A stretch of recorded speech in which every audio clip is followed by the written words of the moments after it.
Um determinado número de católicos romanos empolgados tem difundido por aí uma mentira muito comum, a de que a reforma protestante foi a base para os movimentos revolucionários modernos. Segundo eles, Lutero teria sido o pai do Estado moderno, sem o qual nada do que nós vimos no Iluminismo seria possível. Será mesmo verdade? Segundo Guilherme Freire, por exemplo, o movimento hippie só existe por conta de Calvino. Ou seja, existe uma causalidade clara entre protestantismo e a devassidão moral que nós vemos nos dias de hoje.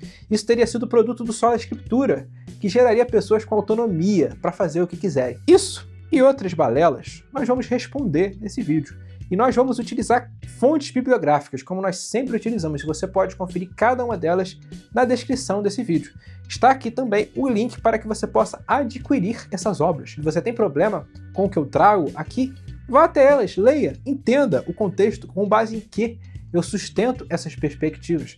Antes de você responder, groselha nos comentários. Mas se você quiser responder, sinta-se também à vontade. Só ajuda o meu engajamento e me ajuda a chegar mais longe. Sem mais delongas, eu sou Gabriel Enes. Você está convidado a compreender neste vídeo como refutar as mentiras papistas acerca da Reforma Protestante.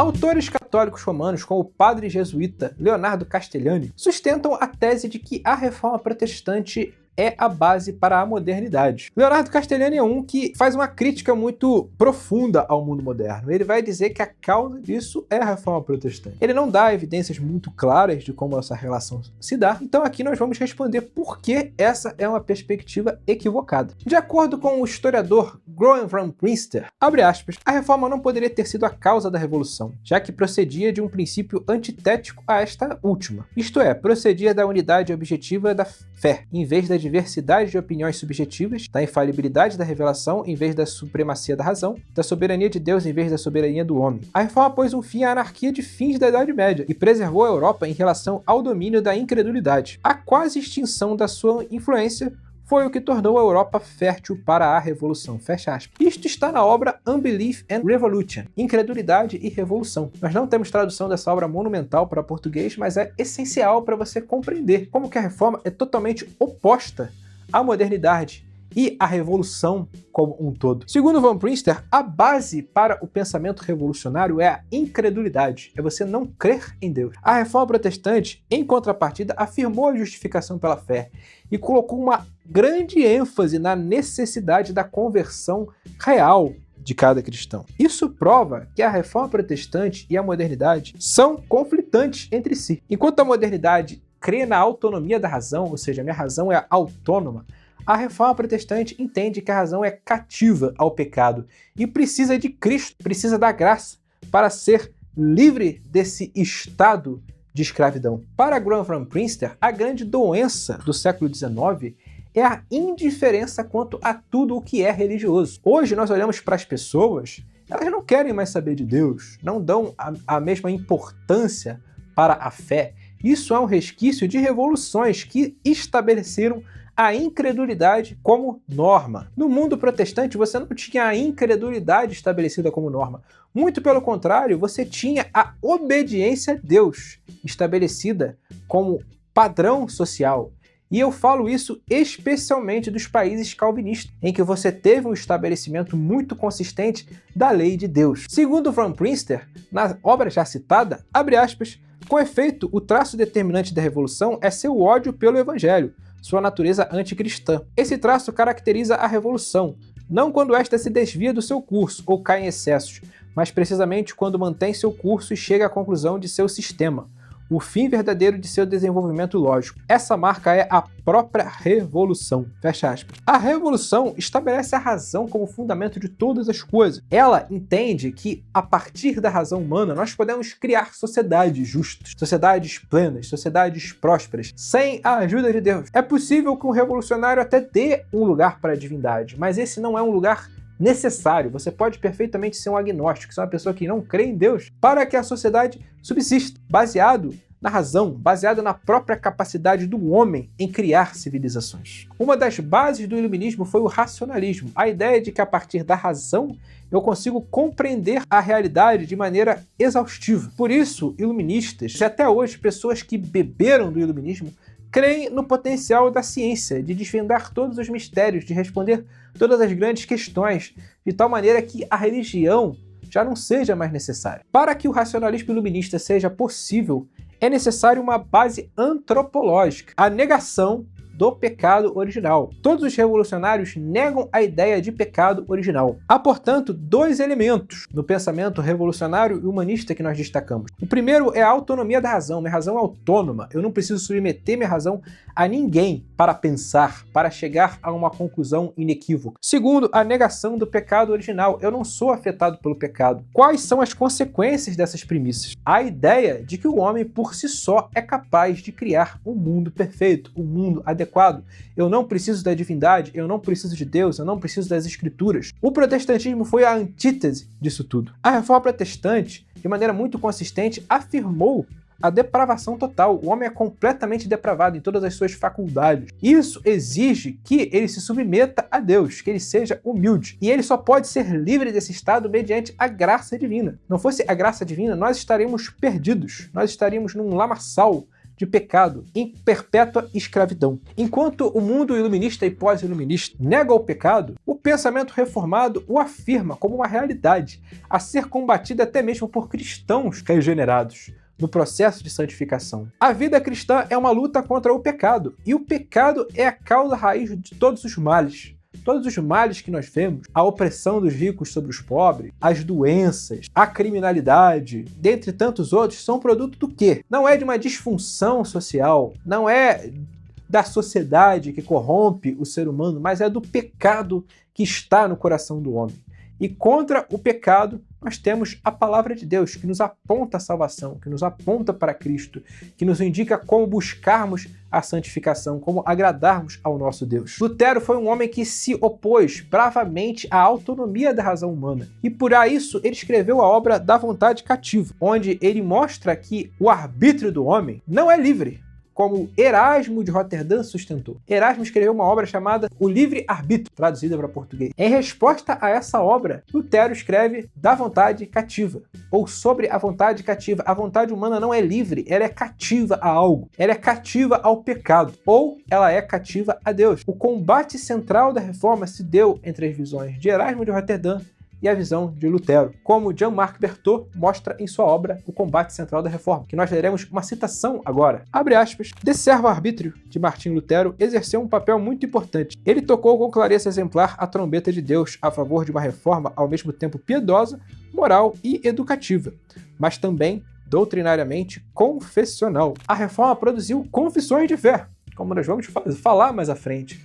Logo, a ideia de que a reforma gerou um subjetivismo é falsa, é mentirosa. Sendo o humanismo a base do iluminismo, não poderia de maneira alguma a reforma, afirmando a necessidade da fé, afirmando a necessidade da graça, ser a base para o pensamento revolucionário. No próximo bloco, nós responderemos uma outra acusação muito feita contra nós, de que a reforma protestante negou a tradição cristã. Será a mesma verdade? Fique comigo e você descobrirá.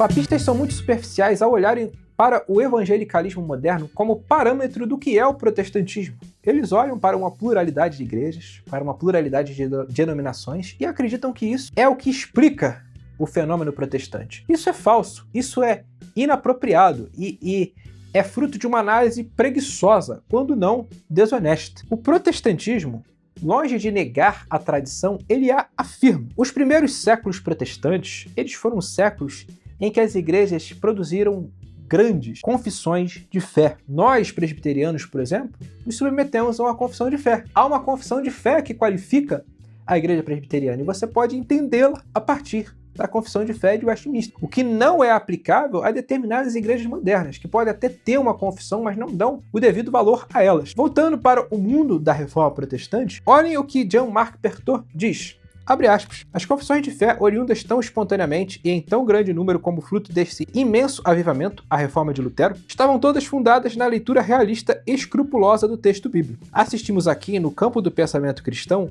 ao importante fracasso da filosofia nominalista dos últimos séculos da Idade Média, bem como ao retorno vitorioso dos universais e do realismo bíblico na vida intelectual, doutrinária e espiritual da Igreja de Jesus Cristo. Alguns papistas pensam que nós, protestantes, fazemos de Lutero uma espécie de papa. Ele teria sido o nosso papa. E isso é falso, uma vez que o próprio Lutero não apontou para si próprio como fonte de autoridade. Ele apontou para as Escrituras. Isso era algo comum, pasmem, nos pais da Igreja. Santo Agostinho, por exemplo, dizia que você não tem que ouvir tudo o que ele diz, mas se submeter às Escrituras e avaliar o que ele diz conforme as Escrituras. Estabelecida a Escritura como autoridade absoluta, os reformadores reivindicavam a tradição cristã e faziam isso com muita frequência. Se você pega os escritos de Lutero, é imensa a citação de autores antigos. Calvino, idem. Calvino citava Agostinho o tempo inteiro, fazia menção a teólogos medievais, como Bernardo de Claraval e tantos outros. E isso não é a negação da tradição, pelo contrário, é uma afirmação, é uma busca ao subsídio da tradição. A tradição, como nós falamos em outro vídeo, não pode ser uma autoridade absoluta, mas é uma autoridade, como a lua iluminada pelo sol das Escrituras. Nas palavras de Kevin Van Hooser, abre aspas, tanto Lutero quanto Calvino sentiam-se à vontade ao apelar a figuras como Agostinho e Irineu, não porque tivessem alguma autoridade independente ou um canal direto com a revelação, mas porque haviam exposto de forma fiel e completa a intenção real dos autores da Bíblia. Fecha aspas. Isso está na obra Autoridade Bíblica Pós-Reforma, um livro extremamente bem produzido, uma pesquisa muito ampla que responde a questionamentos papistas em relação à quantidade de igrejas protestantes. E olha o que Van Hooser está dizendo. Os protestantes, eles apelavam para a tradição. A tradição, ela foi a base para a reforma protestante. Em um sentido subsidiário àquele que a Escritura Sagrada foi. É fato, só a Escritura entende que a palavra de Deus é a autoridade absoluta. Mas, havendo uma autoridade absoluta, existem outras autoridades que são iluminadas por essa autoridade absoluta. A reforma protestante discutiu assuntos que haviam sido velados dentro da cristandade, mediante a influência da Renascença e do humanismo, permitindo assim um desenvolvimento doutrinário, especialmente na soteriologia. Nós protestantes desenvolvemos a nossa soteriologia em relação à Igreja medieval. A Igreja de Roma não.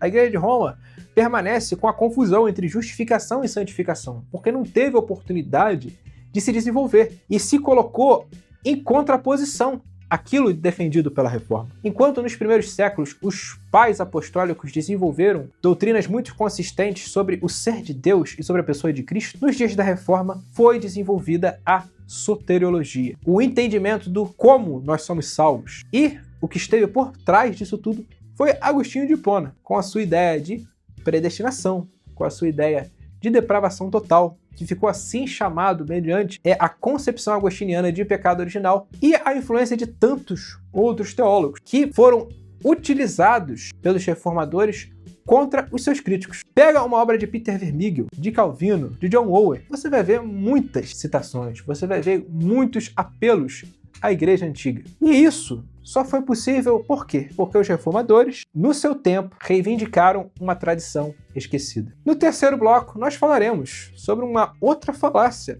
papista sobre a Reforma Protestante, de que a Reforma enfraqueceu a cristandade.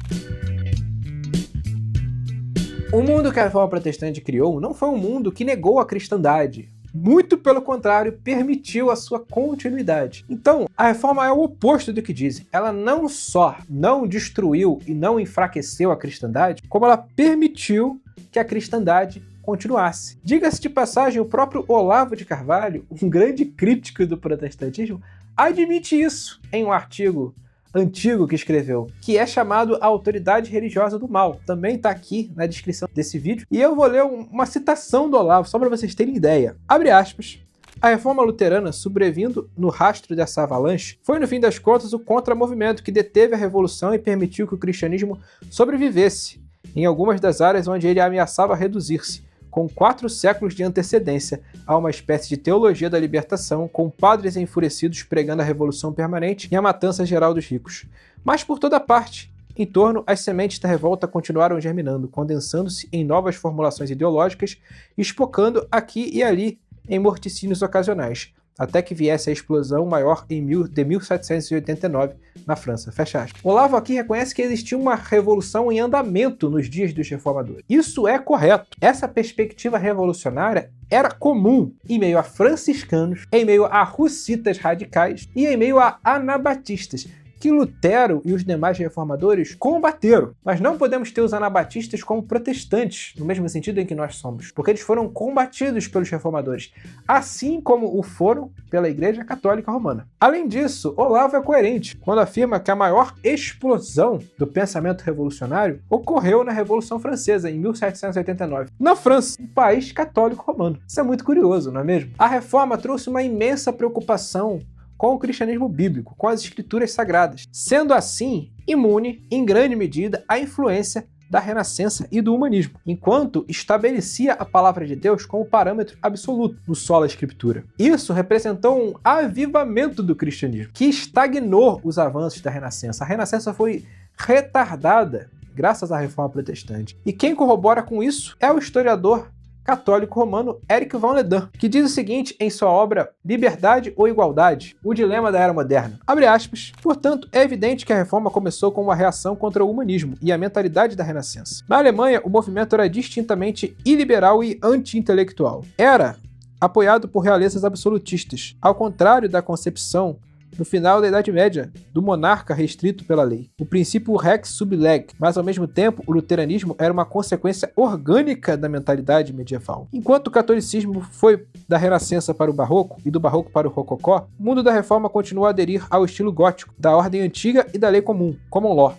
Por um longo tempo, a Igreja Reformada permaneceu sendo a maior força conservadora da Europa. Fecha aspas. A gente vê aqui um historiador católico romano admitindo que a reforma foi uma força conservadora, que freou os avanços do humanismo, permitindo assim que o cristianismo se mantivesse e perdurasse, como Olavo admitiu no seu outro artigo. Até mesmo o filósofo humanista Friedrich Nietzsche diz que se não fosse Lutero ter sobrevivido à fogueira, o iluminismo teria ocorrido com 2 séculos de antecedência e com maior esplendor. O calvinismo, meus amados irmãos, foi ainda mais antitético em relação à Renascença e ao humanismo, sendo a base para a democracia ocidental. Se hoje nós temos uma democracia ocidental, ainda que em países como o Brasil questionável, nós vemos um regime funcional, especialmente nos Estados Unidos e na Suíça, que foram nações distintamente calvinistas ou muito influenciadas pelo calvinismo. Nós temos no calvinismo a força motriz do mundo ocidental em um sentido mais profundo do que o luteranismo e do que o próprio catolicismo romano. Vamos olhar o que Christopher Dawson tem a dizer na sua obra O Julgamento das Nações. Abre aspas. Por trás da democracia ocidental está o mundo espiritual do calvinismo e das igrejas livres, que são, como disse, completamente diferentes em perspectiva política e social do mundo do luteranismo, e que teve uma influência ainda maior e uma conexão mais próxima com o que conhecemos como civilização ocidental, ou como civilização sem maiores adjetivações. Fecha aspas. A Reforma Protestante não somente conservou a cristandade e o que nós chamamos de civilização ocidental, como permitiu o seu desenvolvimento, uma vez que ele defendeu o cristianismo bíblico dos ataques do humanismo e do secularismo, hoje tão fortes, mediante o irromper do iluminismo. Nós podemos afirmar que os reformadores, longe de serem aqueles que enfraqueceram a cristandade, permitiram que ela se mantivesse e subsistisse por mais tempo aos ataques da Renascença, do humanismo e, posteriormente, do iluminismo. Antes de explicar o que a Reforma Protestante foi, é preciso explicar o que ela não foi. É o que a gente fez nesse vídeo. É muito fácil vociferar ideias de que Lutero foi o criador do Estado moderno, de que Calvino era um ditador, de que a Reforma Protestante produziu a modernidade e outros espantalhos. Difícil é você fundamentar isso com bases bibliográficas, como a gente faz aqui nesse vídeo, e todas as obras citadas estão na descrição.